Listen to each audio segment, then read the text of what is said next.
Okay. Alhamdulillah. نحمده ونستعينه ونستغفره ونعوذ بالله من شرور أنفسنا ومن سيئات أعمالنا من يهده الله فلا مضل له ومن يضلل فلا هادي له وأشهد أن لا إله إلا الله وحده لا شريك له وأشهد أن محمدا عبده ورسوله صلى الله عليه وعلى آله وأصحابه ومن سار سبيله إلى يوم الدين أما بعد. So in continuing discussing the book An-Nawawi, where we're discussing or explaining the collection of Imam An-Nawawi rahimahullah, where as mentioned that he collected these 40 hadith that are said to be of those hadith that are very comprehensive. Last week we had ended discussing the hadith number 5 regarding concerning the hadith regarding al-bidah, or we'll cover concerning different aspects regarding al-bidah. So today inshallah ta'ala we'll be discussing the hadith that follows, which is hadith al-sadis, which is the hadith of Omar ibn Bashir. So we'll read the hadith and then we'll start to have the normal discussion pertaining to explaining this particular hadith. Aywa.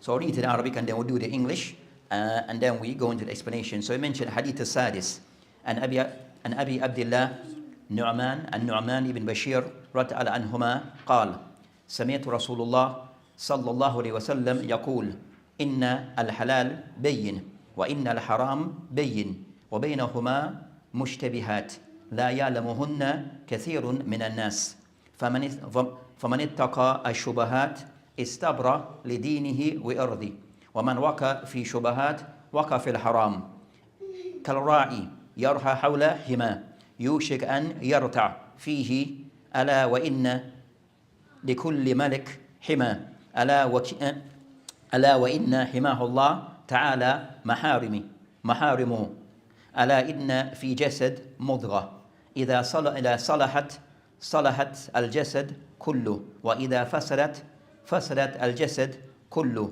ألا وهي القلب رواه بخاري ومسلم.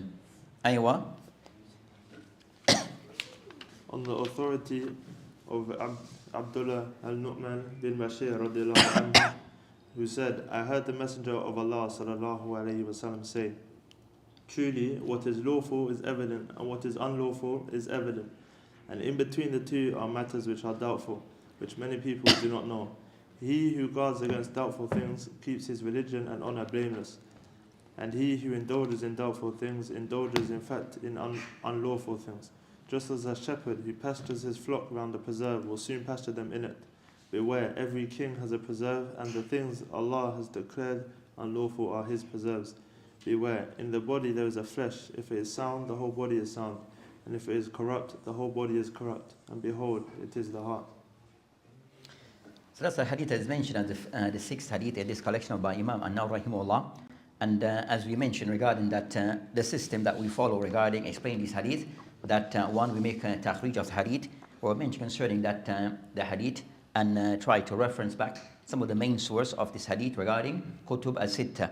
Then we'll go into concerning matters regarding the narrator. Then we'll go into discussing the hadith in general, and then we'll go into discussing hadith in detail.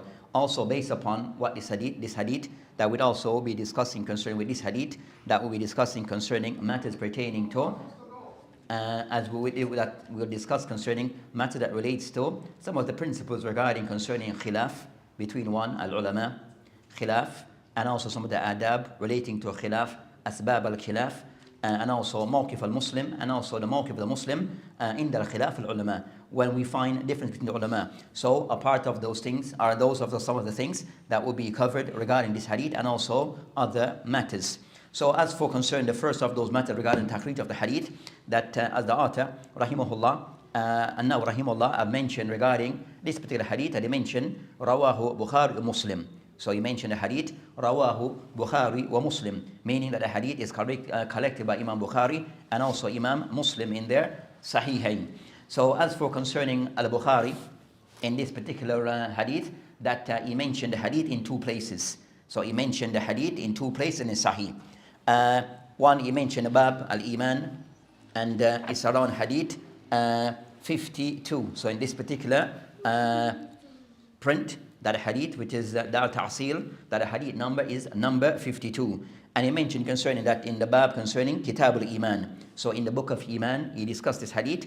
Then he mentioned concerning that the hadith with isnad called حدثنا أبو نعيم قال حدثنا زكريا عن عامر قال سمعت النعمان بن بشير يقول سمعت رسول عليه السلام يقول.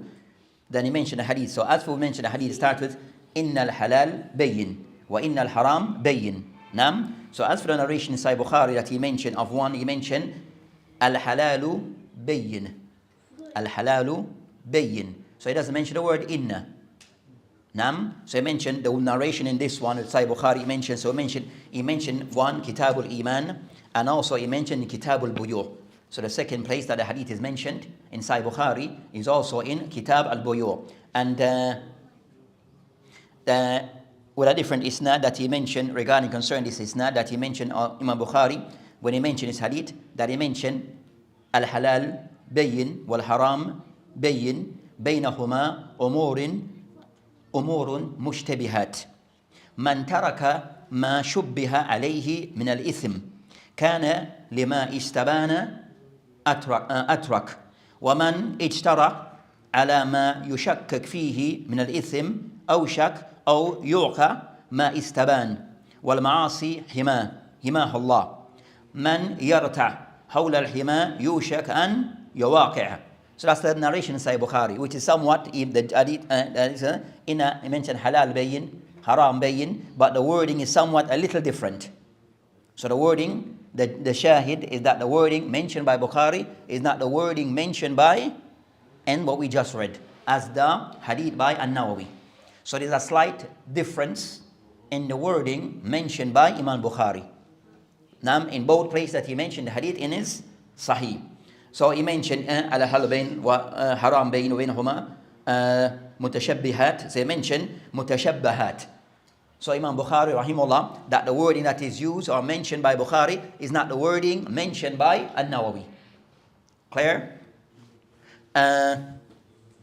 Subhanallah. There's a book in the library called Jam Baina Sahihain.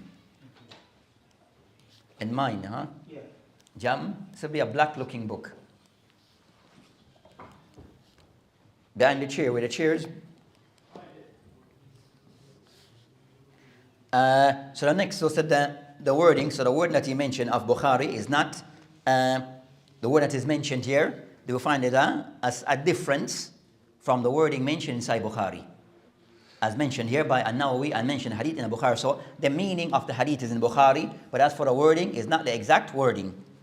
Then he mentioned regarding concerning the hadith again, the second they mentioned concerning Warahu, Bukhari, wa Muslim. As for the wording of Al-Bukhari rahimahullah, Imam Muslim, of Imam Al-Muslim rahimahullah, that he mentioned An-Nu'man ibn Bashir قال سمعته يقول سمعت رسول الله عليه السلام يقول وأهوى النعمان بأصبعيه إلى أذنين. Then he mentioned إن الحلال بين وإن الحرام بين وبينهما مشتبهات لا يعلمهن كثير من الناس. Al-Hadith. So the hadith that is mentioned by An-Nawawi, that the wording is more close in line with that of Muslim. So you might say, so the wording is more that of Muslim, not the wording of that of Bukhari. Also, so that's concerning of what he mentioned regarding concerning the source of the hadith, that the hadith is collected by Imam Bukhari and Muslim. Also Al-Busiri, who have some footnotes to this particular aspect concerning matters regarding Taqrij. Jam Baina Sahihain. Jam Baina Sahihain. Behind the desk, behind the chair, where the radiator is.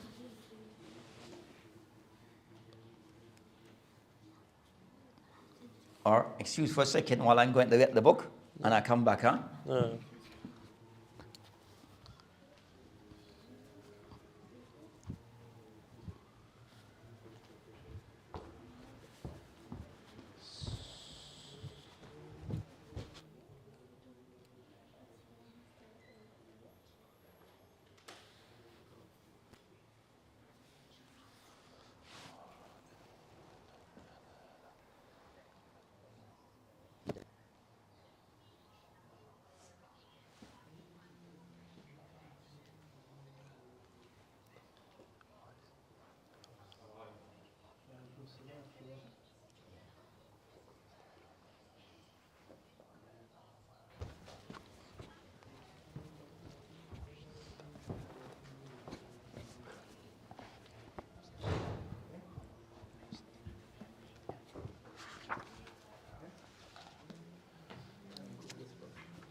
So, Bismillah. So, in continuing, excuse for that quick go and get something. So, as for concern the hadith, as for continue concern the matter, that so mention a hadith that is mentioned here regarding that he says Bukhari and Muslim, that we mention the wording of Imam Bukhari rahimullah, even though the hadith is mentioned 2 places in his book, but the wording is much different from what is mentioned here, but similar in meaning, but the wording much different.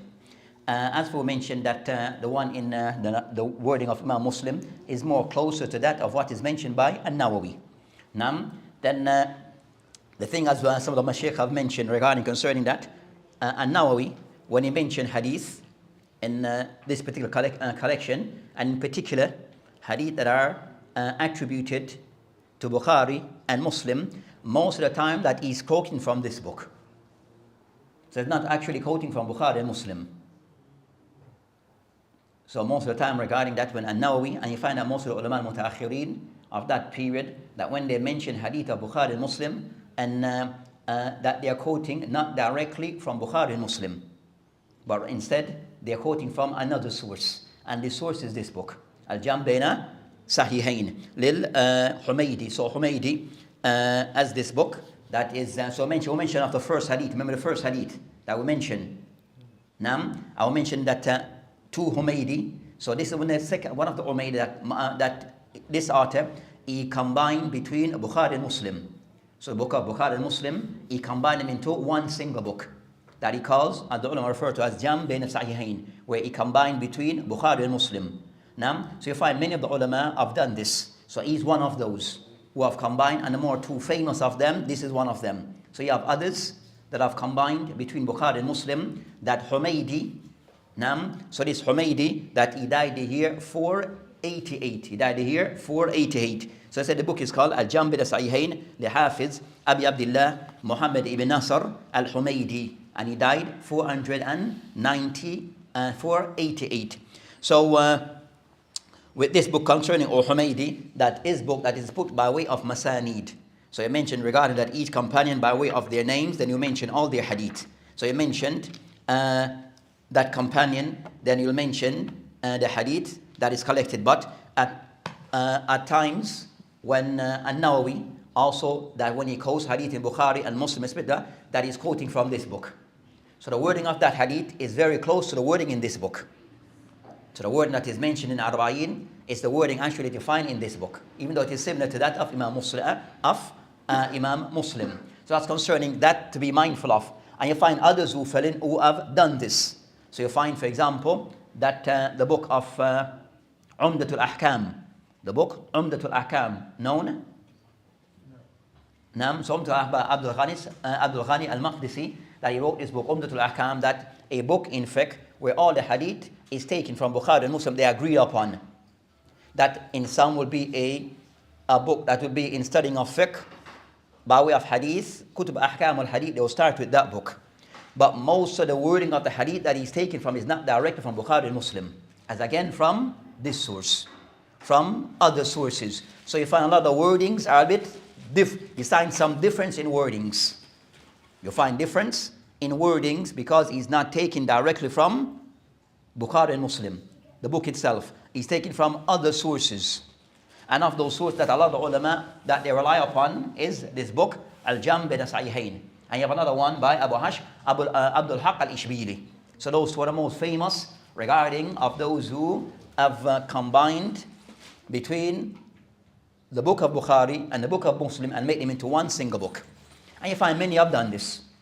You have even contemporary who has also have done this. So that's concerning the hadith. Also, Busiri, that he mentioned that also the hadith in the Ashabu Sunan al-Arba. So Busiri, of those also who commented regarding takhrij of the hadith, sourcing reference by the hadith to other sources. So An-Nawawi rahimahullah, if a hadith in the Bukhari and Muslim, you only mention Bukhari and Muslim.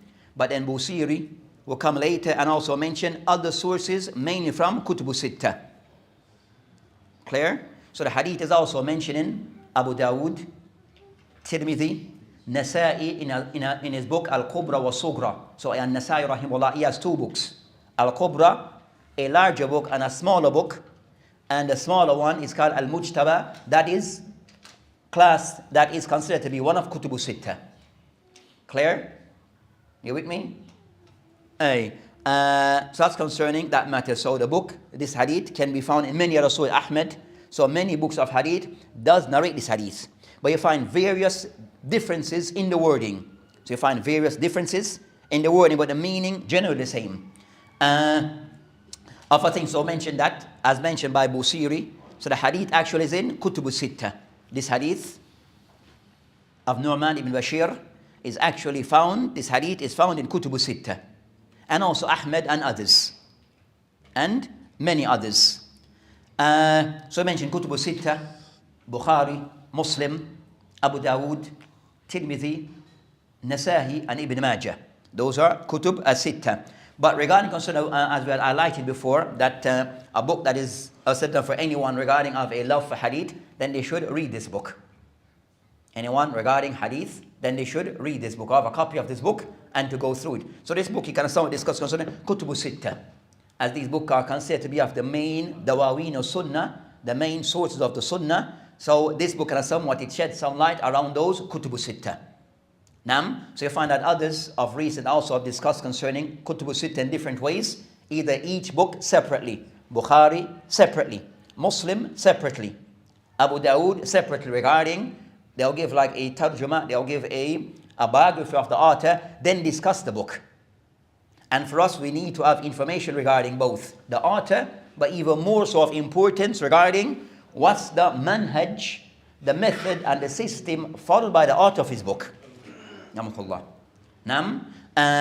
So this particular book is one of those books that I can somewhat try to discuss concerning Kutubu Sitta. So he mentioned regarding concerning Kutubu Sitta, as we had somewhat stated before. So generally what has now been accepted and established, that Kutubu Sitta are those 6 books that we have mentioned. Bukhari, Muslim, the collection of Abu Dawood, At-Tirmidhi, Nasa'i, and Ibn Majah. So he said Nasa'i, because Nasa'i have more than one books of hadith. He has one book called Al-Kubra and Al-Sugra. So Al-Sugra is the one that is included in Kutubu Sitta, and not Al-Kubra. So to make that distinction, and that one is called Al-Mujtaba. Al-Sugra of An-Nasa'i is referred to as Al-Mujtaba. The author here, one of the shaykh that is alive, contemporary, regarding concerning having some works regarding hadith and the likes. In this book he mentioned concerning that at what stage did the ulama start to use this terminology, Kutubu Sitta? At what stage and at what time the ulama start using this term, Kutubu Sitta? And also, so you find, for example, I mentioned concerning that in brief concerning one of the ulama, that his name is Abu Fadl Muhammad ibn Tahir ibn Ali al-Maqdisi, who died here 507, that he died, that he wrote a book called Atraf Kutub Sitta. Atraf Kutub Sitta. So Atraf, those books of Atraf, that are those books that still exist today, that what they do will get a portion of each hadith, like the beginning of each hadith, and they'll tell you from Kutub Sitti, from each hadith, which of the books of Kutub Sitta can you find this particular hadith. For example, we just discussed this hadith, what? Inna al-halal bayn wa inna al-haram bayn. Then they'll reference for you all the Kutubus, the 6 books where this hadith is mentioned. Is mentioned in this book, that book, and who narrated. So they'll give you the sources of Kutub Sitta that each hadith is mentioned. So if you want to know a particular hadith, which of the books of Kutub Sitta mention that hadith, you go back to you refer back to the book of Atraf. So we find that of those who did of those works is the work of Muhammad ibn Tahir al-Maqdisi in his book Atraf Kutub Sitta. And for him concerned, and also he have a second book that he called Shurut A'immatu Sitta. Shurut A'immatu Sitta. And these works that you can somewhat that he included regarding concerning that he was the one of the early ones who started to use the terms Kutubu Sitta. So that was in the 5th century Islamically. That is terminology Kutubu Sitta started to be used. Before, not so. Nam. Other works are more related to Bukhari and Muslim. Then after then, you find another scholar that came, whose name is Hafiz Abdul Ghani Ibn Abdul Wahid Al-Maqdisi, who also is the author of Umdat al-Ahkam. Nam, so the same author of Umdat al-Ahkam. He has other books, and of those books that Abdul Ghani Al-Maqdisi, that he compiled or wrote, he wrote a book called Kamal في أسماء الرجال. الكمال في أسماء الرجال. And this book أسماء في أسماء الرجال, that book is to check the narrators of Kutub Sitta. So all the narrators in Kutub Sitta, that he have a biographer upon them, and also what is said, what is said about them. So that book, it served regarding the Rijal, the narrators of Kutub Sitta. And what is said as a way of Jar wa Ta'dil. So the books that came before regarding Jar wa Ta'dil, discussing concerning narrators, that he went to those books and that he discussed all the narrators that are mentioned in Kutub Sitta. And those Kutub Sitta, Bukhari, Muslim, Abu Dawood, At-Tirmidhi, Nasa'i, Ibn Majah. So all the narrators that are mentioned in those books, then they're in the book of Al-Kamal by Al-Maqdisi. That book of Kamal Al-Maqdisi, and that the book is in print, but that book is somewhat, it is not a main reference anymore. It's not used or refer back to, even though an important book regarding knowing concerning the narrators of Kutub Sitta. So anyone who wants to study Hadith in Kutub Sitta, then this book will be a reference. But you find others who came after him and added and subtracted from that book. So Abdul Ghani, he started the process regarding studying the narrators of Kutub Sitta, but then other ulama who came after him and kind of somewhat either deleted certain that he mentioned and also added things that he missed. And of those, you find many of those that have somewhat said that of the books who came and built upon this, and also kind of somewhat, we use the word outshine that book. We use the word outshine that book in the sense of the one who started the process, that book we can somewhat is less relied upon, and the ones who came after, their books became the main reference. So I said, even though this book is in print by the Awqaf of Kuwait, as some of the Mashayikh in Kuwait, but no one, it is not a main reference. If you're going to have it, you're going to be in a library just for the sake of having it, and at some time may just refer back to it. But it won't be a main reference. Other books who somewhat became the main reference in continuing that process is concerning, you find that Ibn Hajar rahimahullah came after, and also Al-Mizzi, Tahdhib al-Kamal. So the book of Mizzi kind of somewhat outshine that book. And also Ibn Hajar concerning Tahdhib al-Tahdhib also came and did outshine that book. So those books became the main reference from the original book regarding knowing the narrators of Kutub Sitta. So the main point for us regarding concerning that Abdul Ghani Al-Maqdisi, that he died the year 600 Hijri. He died the year 600 Al-Hijri. So he also of those who included Ibn Majah as Kutub Sitta. He included Ibn Majah as Kutub Sitta. Then and others, then it becomes others after then can somewhat follow that path. Others who came that follow that path. But before the ones that we had mentioned, Al-Maqdisi and also Abu Tahir, that before then there's a discussion regarding between the ulama which book is said to be Kutub Sitta. Which are those books that will be classed as Kutub Sitta? The first five, Bukhari, Muslim, Abu Dawood, At-Tirmidhi, and Nasa'i, is somewhat agreed upon that they are. But as for the sixth book, there's a khilaf between the ulama. Some who hold that the sixth book of Kutub Sitta, it is Muwatta, not Ibn Majah. Those who of the view that book number 6, it is what? Muwatta of Imam Malik, not the book of Ibn Majah. And of those who take the view that the sixth book of Kutub al-Sitta, that it is Al-Mu'atta, is Razin ibn Muawiyah. Razin ibn Muawiyah al-Abdari. That is of the view that the sixth book, it is Mu'atta, not Ibn Majah. So that's of the ulama who take that path. And also Ibn Athir. Ibn Athir and his book Jami' al-Usul. So the book of Ibn Athir, which is that book is in print, where it kind of somewhat is a book that goes also, if you want that, so Ibn Athir, that he collected also Kutub al-Sitta regarding the mutun of Kutub al-Sitta, and he did not include Mu'atta, he did not include Ibn Majah as the sixth book, but rather the book of what? Which book? Mu'atta Imam Malik. Naam, Mu'atta Imam Malik.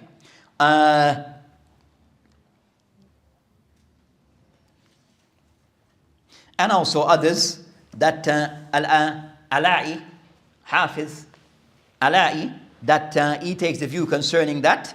They mention Salahuddin Alahi also is of the view concerning that the book of Ad-Darimi, it is the sixth book, not Ibn Majah. So that's the second view, that rather than Ibn Majah being book number 6 in Kutub al-Sitta, that the book that replaces some of the ulama, that they give precedent, they give preference to the book of Ad-Darimi. That also some mention As-Sunan Ad-Darimi and some mention it Al-Jami' Ad-Darimi. So the book of Darimi also is in print. That particular book that they mention, Ala'i mention, ينبغي أن يعد كتاب الدارمي سادس من كتب الخمس, that بدل كتاب Ibn Majah. So he owed that the book that is to replace Ibn Majah is the book of Ad-Darimi. So that's concerning of the view of the ulama. So you have those three views regarding, that was said, what has been established now, that the sixth book of Kutub al-Sitta, it is Ibn Majah. But before, there was a discussion. Those who hold Mu'atta is more deserving. Those who hold the book of Ad-Darimi is more deserving. But what now been established is the sixth book is Ibn Majah, as in his As-Sunan. And the reason is the next discussion, but those are concerning those particular matter.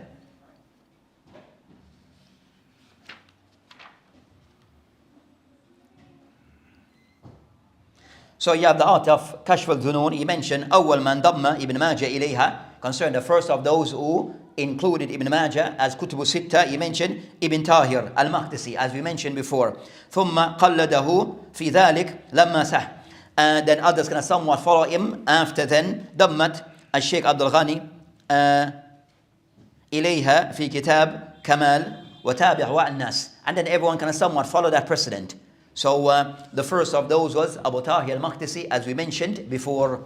Most of this book concerning Kutub al-Sitta by Sheikh al-Sha'i, who's Abul Aziz al-Sha'i, that a very nice book, interesting book regarding knowing matters regarding Kutub al-Sitta. And then he discussed each of them individually. So mentioned things about Kutub al-Sitta in general, then he mentioned regarding each of those books separately in that particular, in his book, which is a beneficial book on that topic regarding having some ideas and understanding regarding Kutub al-Sitta and their value. That's concerning, that's the takhrij.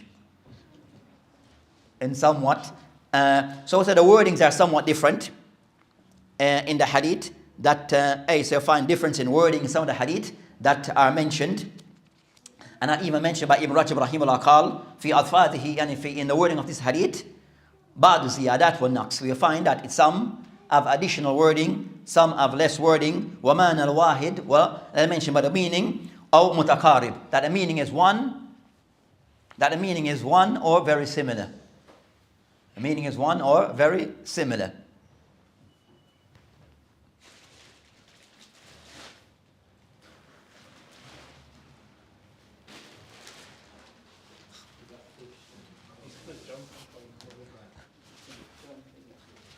So that's concerning that particular matter. So the hadith we mentioned that.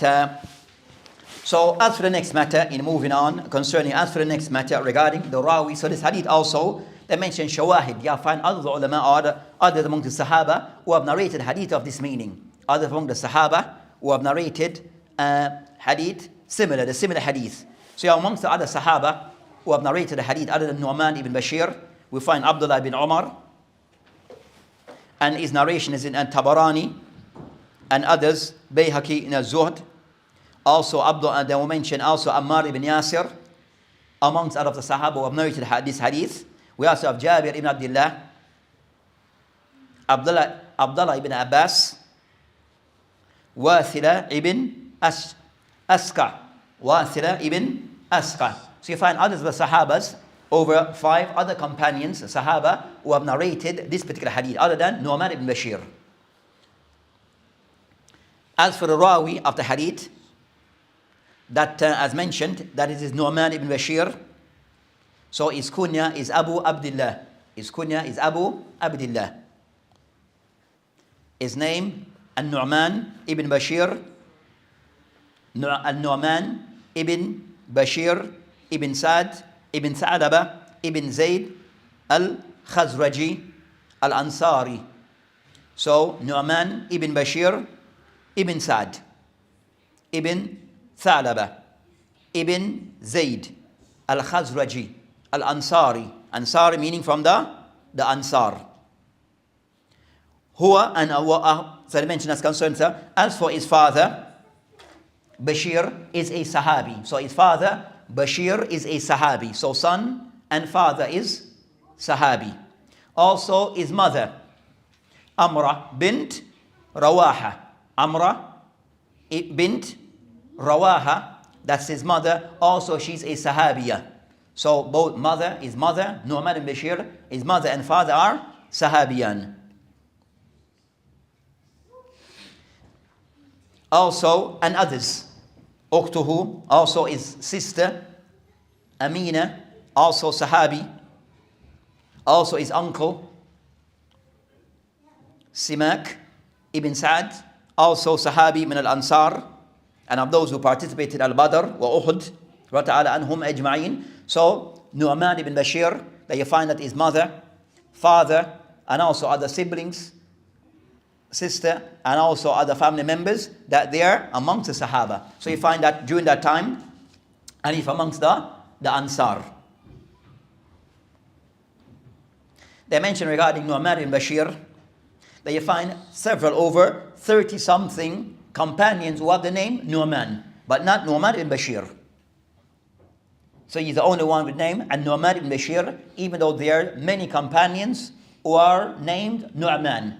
But as for Nu'man ibn Bashir, he's the only one. And he said to be of the Awwal Mawlud, the first child from amongst the Ansar,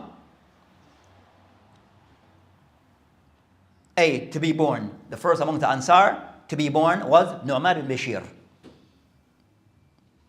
And Abdullah ibn Zubair was the first child to be born from amongst as a Muslim amongst the Muhajireen. Ba'd al-Hijrah. This is after al-Hijrah. So Nu'man ibn Bashir, the first child from amongst the Ansar to be born after al-Hijrah, and also Abdullah ibn Zubair, the firstborn after al-Hijrah amongst the Muhajireen.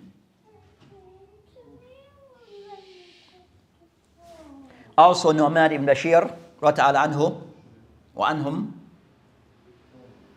he is concerned of those children with the Prophet ﷺ concerning hannakahu. The Prophet ﷺ that annaka tahniq is where that the custom or practice among the Sahaba, when they have a newborn, that they will bring that child to the Prophet ﷺ and they make dua for the child, and also make tahniq, which is you eat something like dates and then put a piece of that into, or from its spit into the mouth of the child, the sweet taste into the child's mouth.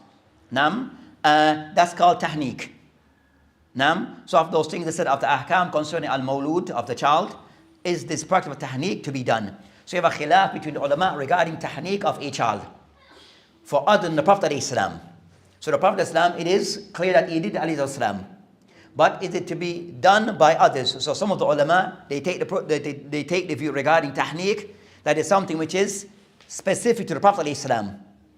So only, and they mentioned that, the reason because that it was only known that the Sahaba, when they had newborn, they'll take that child to the Prophet ﷺ only, no one else, during his time. So they mentioned that, and also they said, after, it was not known that they did it to other of the Sahaba. So they said that is something which is specific to the Prophet ﷺ and to no one else. And some mention, no, it is it is general. And after the Prophet ﷺ and also for others, and continue as the ahkam of Islam. Where when a child is born of those things, a tahniq. Where someone who's said to be righteous, upright, that he will chew and something of sweet, and also place some of this into the mouth of the child. Nam. So said that some of the ulama, that is something which is khasa, it is specific to the Prophet ﷺ, and others that no, it is something which is it is something which is general, applied across the board.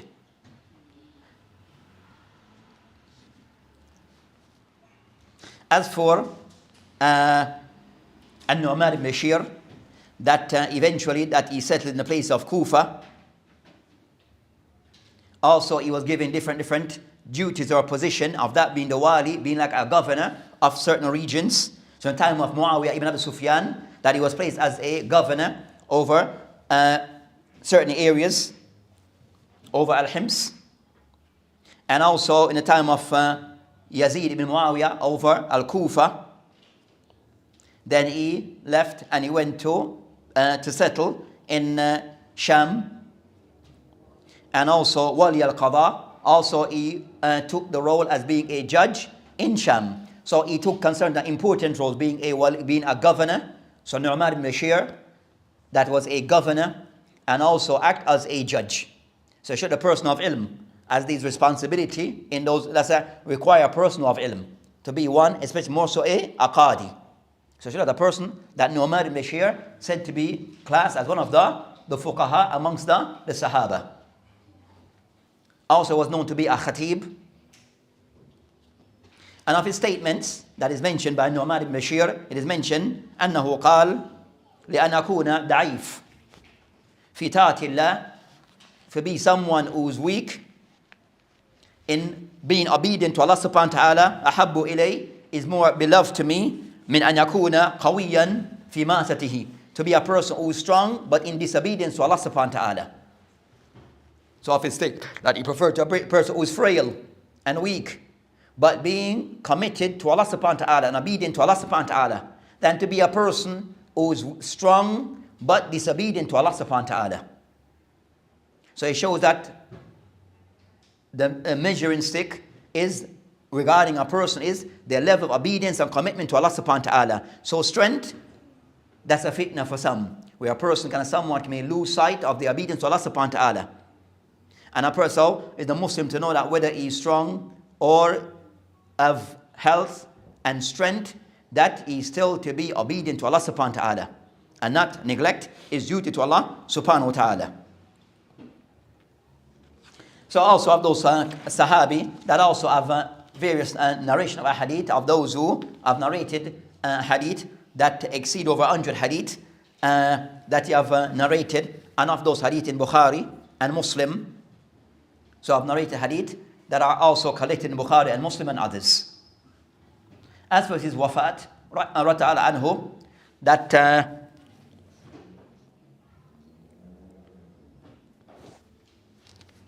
after the death of Yazid ibn Zubair, or after Mat Yazid, then he mentioned regarding that he took the role of an amil, of a governor, regarding concerning in the Khilafah of Ibn Zubair during that time, where some issues arise, and eventually that he can somewhat step back from things, but you find that certain people that were after him due to various type of spite and malice, that you find that people who somewhat during that time of what was taking place, that he had some people who wanted to kill him. And they mention that a person called Khalib Kula'i, that eventually killed him. This person, Khalid Kula'i, that he killed him out of spite and malice. So that's concerning matters regarding Al-Zubair. And I mentioned that he died, that either Sana Khamsa was 16 or Sitta was 16, either in the 65th or 66th year of Al-Hijrah, that he died. And at that time that he died, he was Arba Sittun Sana, that he died at the age of 64 years. So he lived for 64 years, Ta'ala anhum. That's concerning Nu'man ibn Bashir. Nu'man ibn Bashir in brief. Next of those matters to be discussed is regarding Hamiyat Hada Hadith. So what have been said by the ulama regarding the importance of this hadith and the significance of this hadith. So this hadith that Ahmad bin Hanbal rahimahullah, Imam Ahmad rahimahullah, have mentioned Usul al-Islam ala Salatat al-Hadith, that the Usul of Islam is surrounds 3 hadith. The Usul of Islam is of 3 hadith.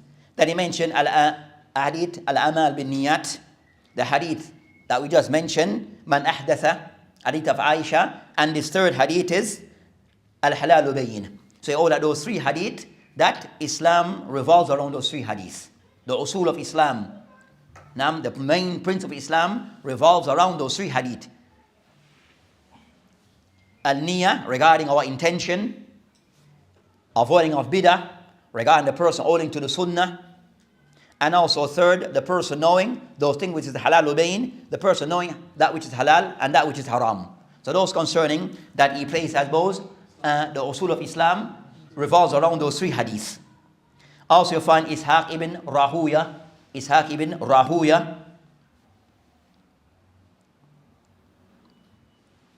that he mentioned Arba ahadith here min usul al-din. Ishaq ibn Rahuya, that he mentioned that the Arba hadith, that there's 4 hadiths that is considered to be the usul of Islam. So the usul of Islam that can be summarized into 4 hadiths, 4 ahadith. That he mentioned the one that we have mentioned previously, what I want we just mentioned previously, those 3. Al-Niyah, Al-Bid'ah, wal-Halal that we just mentioned, and also you mentioned in ahadukum yujma khalquhu, regarding concern that the process regarding the person inside his mother's womb, as we mentioned before. So you mentioned that the usul of Islam revolves around those 3 hadith, and that hadith have to do with things regarding al-qadr, regarding concerning different stage of how the person the coming into existence, and also matters regarding that things have been written for each person from the time of them being in the womb of their mother, which regarding concerning matters relating to al-qadr. So that's concerning that he mentioned. Also you find Ibn Daqiq al-Eid, also the ulama that also have an explanation of arba'in, but very mukhtasar.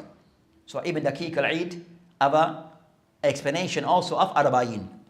And Ibn Daqiq al-Eid, one of the ulama of the fuqaha, but also have some work around hadith. He mentioned Ibn Daqiq al-Eid rahimahullah, he mentioned هذا hadith أصل عظيم من أصول الشريعة. هذا hadith, that this hadith أصل عظيم, that is a fundamental principles of the principle of the Sharia. So they show the significance. And also you have Al-Mundhiri rahimahullah of things that he said, Al-Shawkani rahimahullah, and others. So you find many of the ulama have said praiseworthy things about this particular hadith. So many praiseworthy things showing the importance and the significance of this hadith.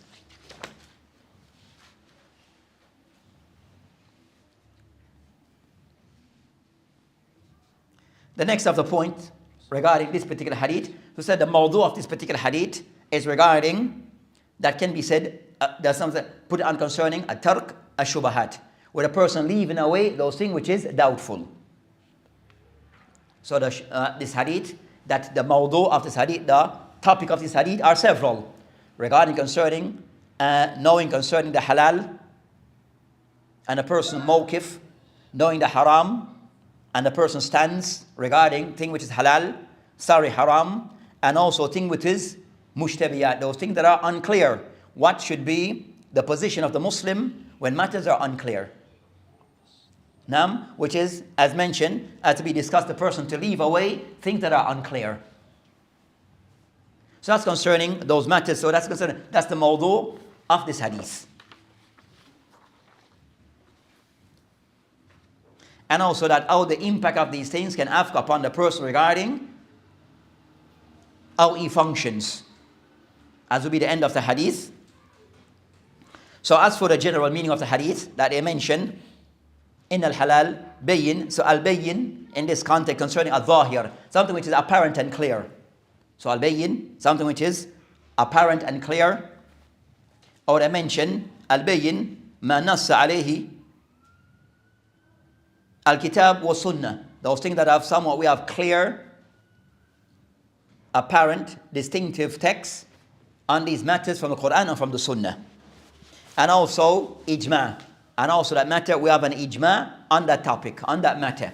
So these things are very clear. So a matter that I said to be clear are those matters that we have a text, clear text from the Quran, a clear text from the Sunnah, and also an ijma regarding it being halal or it being haram.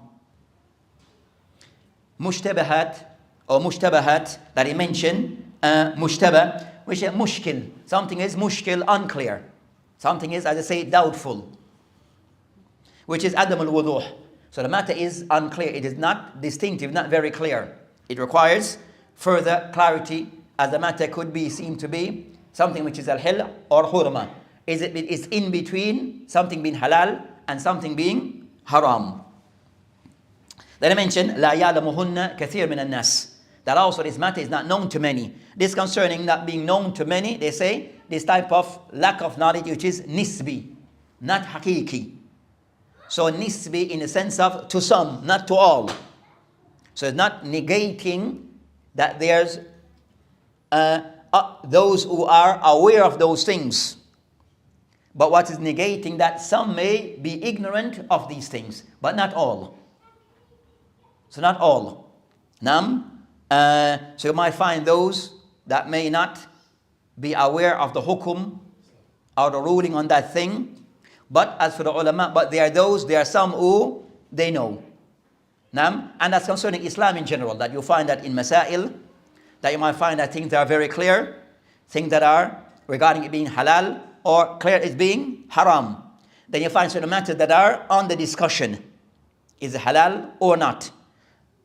Those matters go back to the ulama to look into, investigate, and then come with a conclusion. Then I mentioned, as for the matter mentioned, istabra lidinihi wa irdi. And also regarding concern that they mentioned regarding of those wording of the hadith regarding istabra, that a person that will preserve and protect regarding his deen, his honor, and also that of his deen and also his own honor.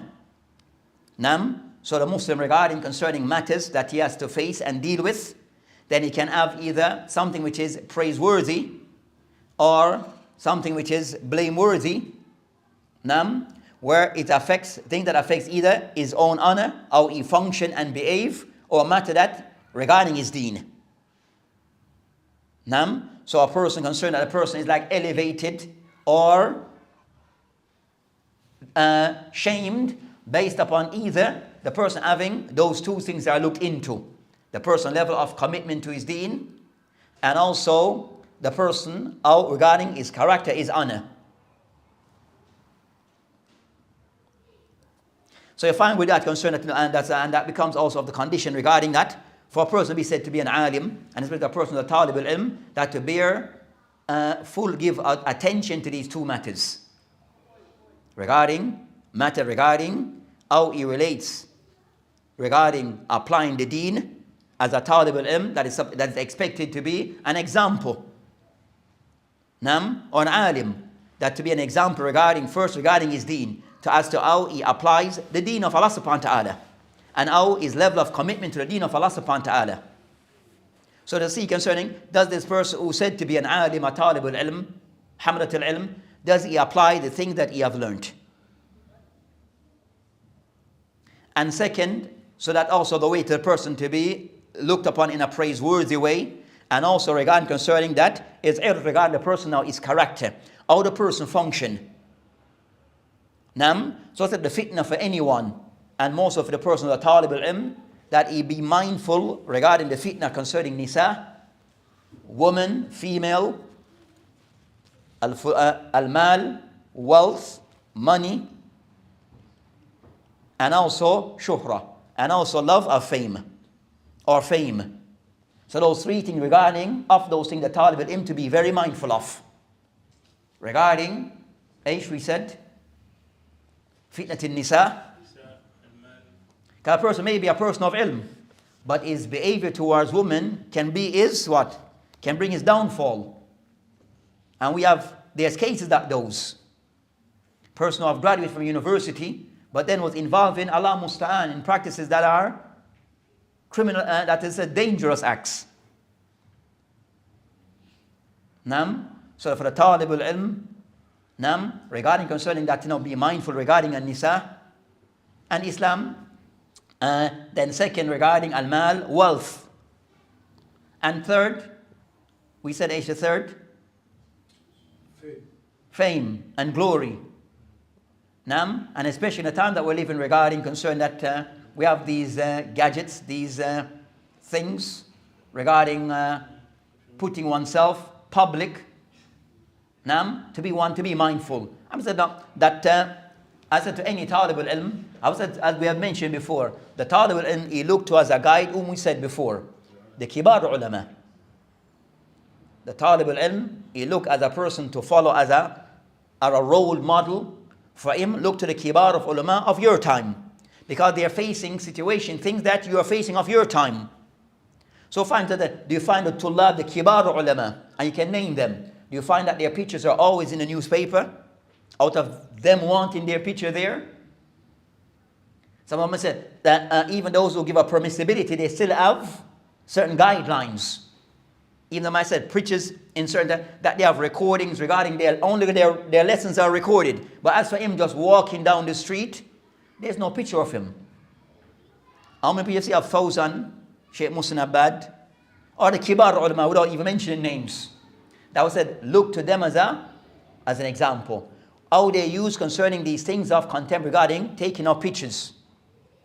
They only use in a time of, we said, use the word because they see a benefit regarding conveying the message of Islam, not to elevate, not to put themselves in the limelight. It's not about that for them. But to convey the message of Islam. But not per se that they want to be always in front of the camera. And for the talib al-ilm, not to make the camera something that he goes in front because of wanting fame.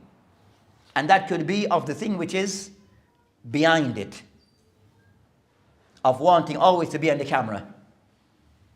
So the person only use of these things to only pass of ilm, to teach of ilm. But not for other than those reasons. Now, that's for the talib al-ilm. That's for the talib al-ilm, that he use these things as a reason to spread of ilm, but not for other reasons. So of those things that we even caution regarding, that we find regarding recordings, people giving dawah in public, and they're having in most of those public dawah tables and settings, that what we find on YouTube, most of them are what? You find few cases where people accept Islam, alhamdulillah. But a lot of those cases are what? Munakishat. Shia, Sunni, Shia, atheist, Muslim, Nasara, Yahudi, whoever. Do the person need to put all those things online? So all of those debate sessions, is it a need that one need to put all of them online? And if you're the person who puts some online, why you put some and not others? So the thing is that the person has to have certain rules regarding these things. So those people who are involved in those things, is for them to have someone to sit with them and sheikh, explain their situation in reality, as for what it is. Or look to those mashaykh to see, do they engage in these type of things? So that's concerning those matters that we mentioned. We can somewhat mention that as a side matter. As something to be mindful of.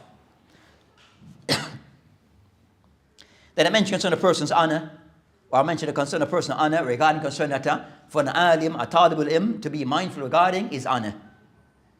Because for the people to accept the thing that you're saying, you have to have certain value. And that value come in the person's honor. That's not tainted and blemish with either bid'ah